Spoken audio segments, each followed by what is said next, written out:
Assalamualaikum warahmatullahi wabarakatuh. Pertama saya ucapkan terima kasih kepada dosen dan teman-teman yang telah memberikan kesempatan kepada kelompok kami untuk memaparkan materi kami yang berjudul Cybercrime.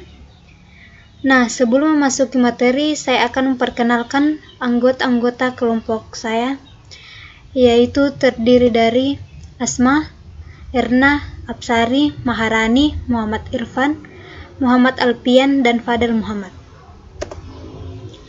Nah, judul materi kami yaitu Cybercrime atau bentuk kejahatan di dunia maya. Pengertian Cybercrime. Cybercrime adalah suatu aktivitas kejahatan di dunia maya dengan memanfaatkan jaringan komputer sebagai alat dan jaringan internet sebagai medianya. Dalam pengertian cybercrime terbagi menjadi dua, yaitu yang pertama dalam arti luas. Pengertian cybercrime adalah semua tindakan ilegal yang dilakukan melalui jaringan komputer dan internet untuk mendapatkan keuntungan dengan merugikan pihak lain. Sedangkan dalam arti sempit, pengertian cybercrime adalah semua tindakan ilegal yang ditujukan untuk menyerang sistem keamanan komputer, data yang diproses oleh suatu sistem komputer.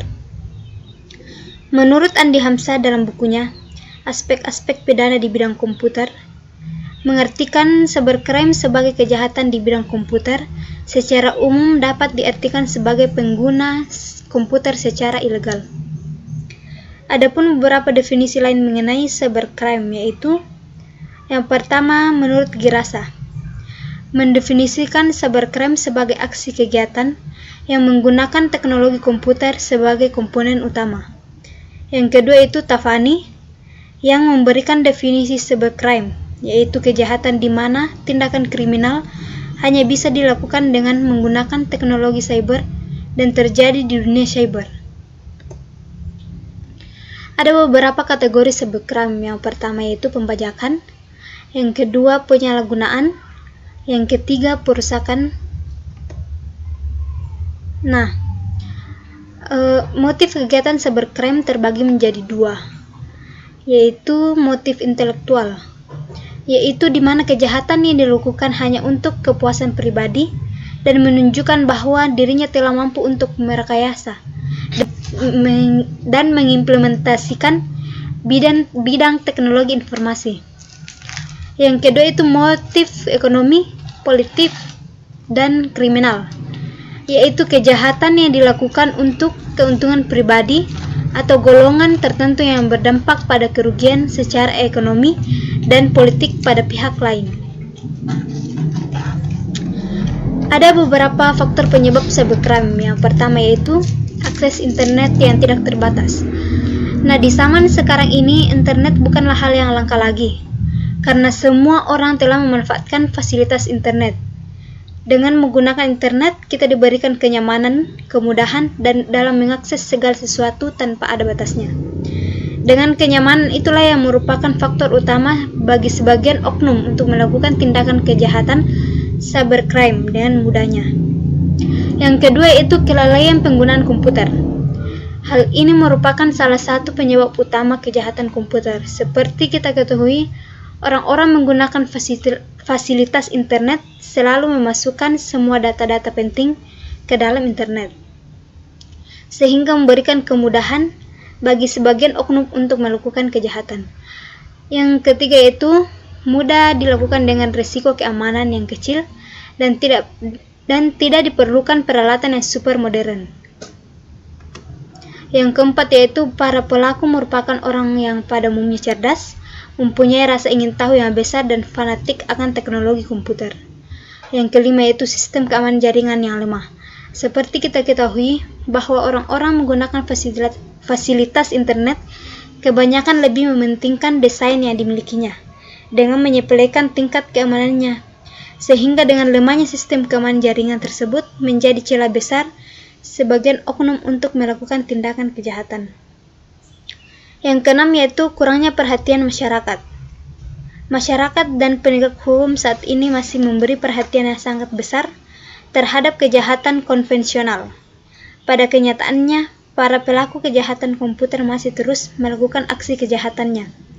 Hal ini disebabkan karena rendahnya faktor pengetahuan tentang penggunaan internet yang lebih dalam pada masyarakat. Nah, ada beberapa karakteristik cybercrime. Yang pertama yaitu perbuatan yang dilakukan secara ilegal. Tanpa hak atau tidak etis tersebut terjadi dalam ruang atau wilayah cyber sehingga tidak dapat dipastikan yurisdiksi negara mana yang berlaku terhadapnya. Yang kedua itu perbuatan tersebut dilakukan dengan menggunakan peralatan apapun yang terhubung dengan internet. Yang ketiga yaitu perbuatan tersebut mengakibatkan kerugian material maupun imaterial. Yang keempat, pelakunya adalah orang yang menguasai pengguna internet beserta aplikasinya. Yang terakhir yaitu perbuatan tersebut sering dilakukan secara transaksional atau melintas batas negara. Nah, di sini ada beberapa perbedaan antara cybercrime dengan kejahatan konvensional.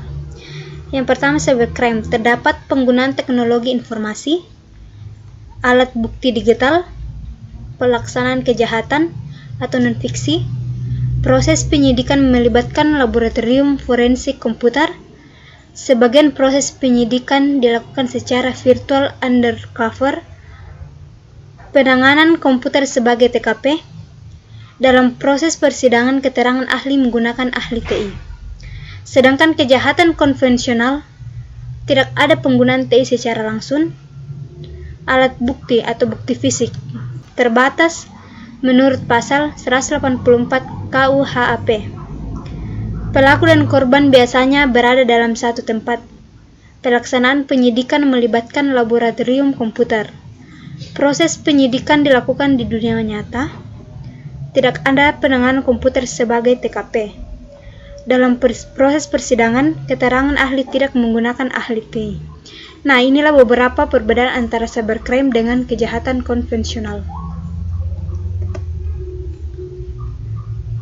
Ada beberapa jenis cybercrime berdasarkan motif. Yang pertama yaitu cybercrime sebagai tindakan kejahatan murni, yaitu di mana orang melakukan kejahatan secara sengaja, contohnya seperti pencurian, tindakan anarkis terhadap suatu sistem informasi atau sistem komputer. Yang kedua yaitu cybercrime sebagai tindakan kejahatan abu-abu, yaitu di mana kejahatan ini tidak jelas antara kejahatan kriminal atau bukan, karena dia melakukan pembobolan tapi tidak merusak, mencuri atau melakukan perbuatan anarkis terhadap sistem informasi atau sistem komputer tersebut. Yang ketiga itu cybercrime yang menyerang individu, di mana kejahatan ini dilakukan kepada orang lain dengan motif dendam atau iseng yang bertujuan untuk merusak nama baik. Contohnya seperti pornografi, cyberstalking, dan sebagainya. Yang keempat yaitu cybercrime yang menyerang hak cipta, di mana kejahatan ini dilakukan pada hasil karya seseorang dengan motif menggandakan, memasarkan, mengubah yang bertujuan untuk kepentingan pribadi atau umum, ataupun dengan materi atau non-materi. Yang kelima itu cybercrime yang menyerang pemerintah, di mana kejahatan ini dilakukan dengan pemerintah sebagai objek dengan motif teror atau membajak atau merusak keamanan. Jenis cybercrime berdasarkan aktivitasnya. Ada beberapa jenis cybercrime berdasarkan aktivitasnya, yaitu yang pertama, akses tidak sah ke sistem dan layanan komputer. Yang kedua itu konten ilegal. Yang ketiga, pemalsuan data. 4, despionase dunia maya. Yang kelima, sabotase dan pemerasan dunia maya. 6, pelanggaran terhadap kekayaan intelektual. Yang ketujuh yaitu pelanggaran privasi. Keenam, cracking. Yang selanjutnya yaitu carding. Nah, jenis-jenis cybercrime berdasarkan sasaran kejahatan. Yang pertama itu cybercrime menyerang individu, yaitu jenis kejahatan dunia maya dengan sasaran perorangan atau individu yang memiliki sifat atau kriteria tertentu sesuai tujuan penyerangan tersebut. Contohnya pornografi, cyberstalking, dan cyberespace. Yang kedua itu cybercrime menyerang hak milik, yaitu cyber yang dilakukan untuk mengganggu atau menyerang hak milik orang lain, contohnya carding dan forgery dan lain sebagainya. Yang ketiga itu cybercrime menyerang pemerintah, yaitu kejahatan yang dilakukan dengan tujuan khusus penyerangan terhadap pemerintah. Contohnya seperti cyber terrorism, cracking ke situs resmi pemerintah atau situs militer. Nah, Deklarasi ASEAN tanggal 20 Desember 1907 di Manila, jenis-jenis kejahatan yang termasuk dalam cybercrime diantaranya itu cybercrime terorisme, phishing, carding, hacking, cyberstalking, dan cyberpornografi. Di sini ada perkembangan cybercrime di Indonesia. Dari tahun 2000 hingga sekarang Indonesia mengalami perkembangan yang luar biasa di bidang teknologi informasi dan komunikasi. Banyak sekali teknologi baru yang muncul dan dapat diterima oleh masyarakat Indonesia. Pada tahun 2016, sebanyak 132,7 juta masyarakat Indonesia telah terhubung dengan internet dan terus bertambah setiap tahunnya. Tren menunjukkan bahwa teknologi internet digunakan untuk bersosialisasi dan berbisnis, baik dari kalangan pelajar, mahasiswa, karyawan, maupun orang dewasa. Era digital atau cyber merupakan era teknologi yang sangat cepat berkembang. Di samping pertumbuhan penggunaan internet juga dapat tren meningkatnya kejahatan internet atau cybercrime. Di Indonesia bahkan masuk 2 besar asal serangan kejahatan internet dunia dan dianggap sebagai negara paling berisiko terhadap serangan keamanan teknologi informasi. Pemerintah sudah menetapkan beberapa undang-undang untuk menurunkan kondisi ini. Pendidikan etika bidang teknologi informasi sudah dimasukkan ke dalam kurikulum di perguruan tinggi, yang memberikan bekal bagi masyarakat berpendidikan untuk bisa tauladan bagi pengguna yang lain. Hampir sepertiga penduduk dunia telah menggunakan internet dan kehidupan sehari-harinya. Menurut data survei tahun 2016 yang dikeluarkan oleh Asosiasi Penyelenggara Jaringan Internet Indonesia atau APJI, bahwa 132,7 juta masyarakat Indonesia telah terhubung dengan internet. Disebutkan bahwa pengguna media internet di Indonesia terus bertambah setiap tahunnya. Di samping itu disebutkan bahwa sebagian besar pengguna internet Indonesia menggunakan internet untuk mengakses media sosial dan hiburan. Barang dan jasa utama yang dibeli melalui toko online seperti kebutuhan peralatan rumah tangga dan tiket. Cybercrime atau kejahatan di dunia maya merupakan kejahatan yang timbul akibat penyalahgunaan teknologi internet. Kejahatan dunia maya bukan hanya kejahatan terhadap komputer saja, tetapi juga kejahatan terhadap sistem jaringan komputer dan pengguna. Nah, perkembangan teknologi pasti membawa dampak yang besar bagi manusia, seperti perkembangan komunikasi dan informasi akan berdampak bagi sekitarnya dan seluruh komponen baik ekonomi, politik, dan sosial ikut mengalami perubahan seiring dengan adanya revolusi komunikasi. Tetapi kita sebagai masyarakat haruslah pintar dalam mengaturnya agar tidak terjadi suatu hal yang fatal dapat merugikan diri sendiri dan orang lain. Nah, ada 2 cara penanganan cybercrime. Yang pertama itu dengan upaya non-hukum, yang kedua dengan upaya hukum. Dengan upaya non-hukum adalah segala upaya yang lebih bersifat preventif dan persuasif terhadap para pelaku, korban, dan semua pihak yang berpotensi terkait dengan kejahatan dunia maya. Yang dengan upaya hukum adalah segala upaya yang bersifat mengikat, lebih banyak memberikan informasi mengenai hukuman dengan jenis pelanggaran atau kejahatan dunia maya secara spesifik. Ada beberapa contoh kasus cybercrime dan cara penanganannya. Nah, ada beberapa contoh kasus cybercrime yang pernah terjadi di Indonesia beserta modus dan analisis penyelesaiannya.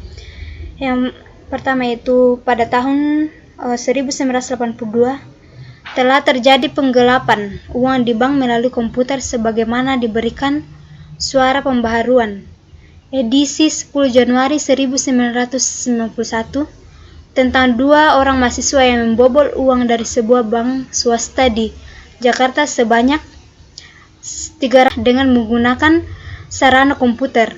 Perkembangan lebih lanjut dari teknologi komputer adalah berupa komputer network yang kemudian melahirkan suatu ruang komunikasi dan informasi global yang dikenal dengan internet. Pada kasus tersebut, kasus ini modusnya adalah murni kriminal. Kejahatan jenis ini biasanya menggunakan internet hanya sebagai sarana kejahatan. Penyelesaiannya yaitu karena kejahatan ini termasuk penggelapan uang pada bank dengan menggunakan komputer sebagai alat melakukan kejahatan. Sesuai dengan undang-undang yang ada di Indonesia, maka orang tersebut diancam dengan pasal 362 KUHP atau pasal 378 KUHP tergantung dari modus perbuatan yang dilakukannya.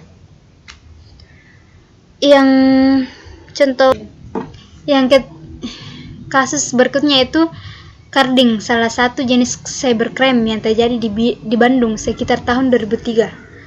Carding merupakan kejahatan yang dilakukan untuk mencuri nomor kartu kredit milik orang lain dan digunakan dalam transaksi perdagangan di internet. Para pelaku yang kebanyakan remaja tanggung dan mahasiswa ini digerebek aparat kepolisian setelah beberapa kali berhasil melakukan transaksi di internet menggunakan kartu kredit orang lain. Para pelaku rata-rata beroperasi dari warnet-warnet yang terbesar di Kota Bandung. Mereka bisa berinteraksi dengan menggunakan nomor kartu kredit yang mereka peroleh dari beberapa situs. Namun lagi-lagi para petugas kepolisian ini menolak menyebutkan situs yang dipergunakan dengan alasan masih dalam penyelidikan lebih lanjut. Modus kejahatan ini adalah pencurian karena pelaku memakai kartu kredit orang lain untuk mencari barang yang mereka inginkan di situs lelang barang. Karena kejahatan yang mereka lakukan, mereka akan dibidik dengan pelanggaran pasal 378 KUHP tentang penipuan, pasal 363 tentang pencurian, dan pasal 263 tentang pemalsuan identitas. Nah, dari data dan contoh kasus di atas kita bisa melihat ada banyak sekali kejahatan media sosial yang terjadi di masyarakat.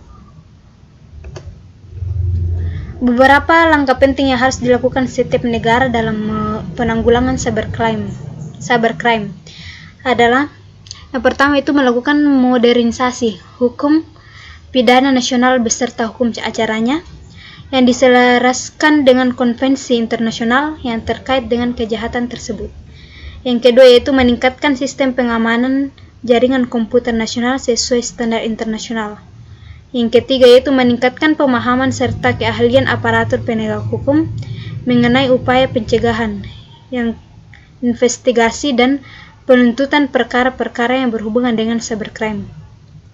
Yang keempat yaitu meningkatkan kesadaran warga negara mengenai masalah cybercrime serta pentingnya mencegah kejahatan tersebut terjadi. Yang kelima itu meningkatkan kerjasama antara negara baik bilateral, regional maupun multilateral dalam upaya penanganan cybercrime antara lain melalui perjanjian ekstradisi dan mutual assistance treaties. Kesimpulan, UU ITE adalah cyber law Indonesia. Kedudukannya sangat penting untuk mendukung lancarnya kegiatan para pebisnis internet, melindungi akademisi, masyarakat, dan mengangkat citra Indonesia di level internasional. Cakupan UU ITE luas, bahkan terlalu luas. Mungkin perlu peraturan di bawah UU ITE yang mengatur hal-hal lebih mendetail. UU ITE masih perlu diperbaikan, ditingkatkan keluasannya sehingga tidak ada pasal karet yang bisa dimanfaatkan untuk kegiatan yang tidak produktif. Nah, itulah pemaparan dari materi kami. Kurang lebihnya mohon dimaafkan. Saya akhiri dengan ucapan wassalamualaikum warahmatullahi wabarakatuh.